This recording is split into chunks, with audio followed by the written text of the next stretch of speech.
Welcome back. Now, before jumping right into Sass code, let's first take a look at what Sass actually is. So this lecture is designed to give you a very quick overview of what Sass is, how it works, and what features it includes. So, putting it in very simple terms, Sass is a CSS preprocessor, an extension of CSS that adds a lot of power and elegance to the basic language. So basically, we use Sass to fix the problems that we have with CSS. CSS gets very messy very quickly, and for huge projects, having a single CSS file with thousands of lines of code, without any reusable pieces, without any logic, gets completely unmanageable after some time.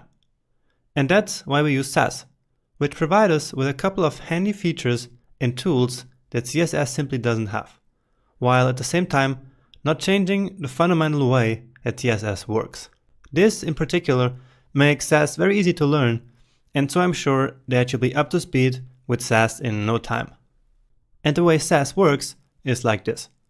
Instead of writing a CSS file with regular CSS code, we write Sass code in Sass files.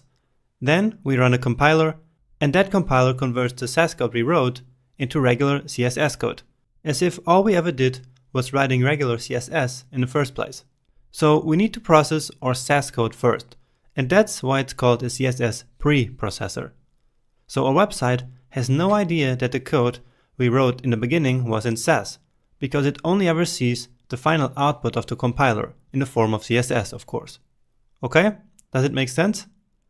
Now there are actually other CSS preprocessors like Less or Stylus, but Sass is the most popular one, which is why I chose it for this course.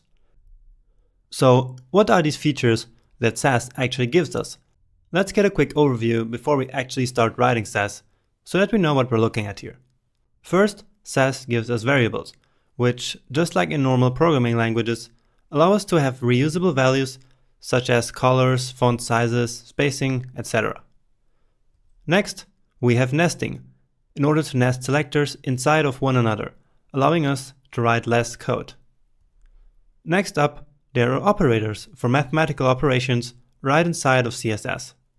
Then, partials and imports, which are one of the most important and most useful features of Sass, allowing us to write CSS in different files and then importing them all into one single file.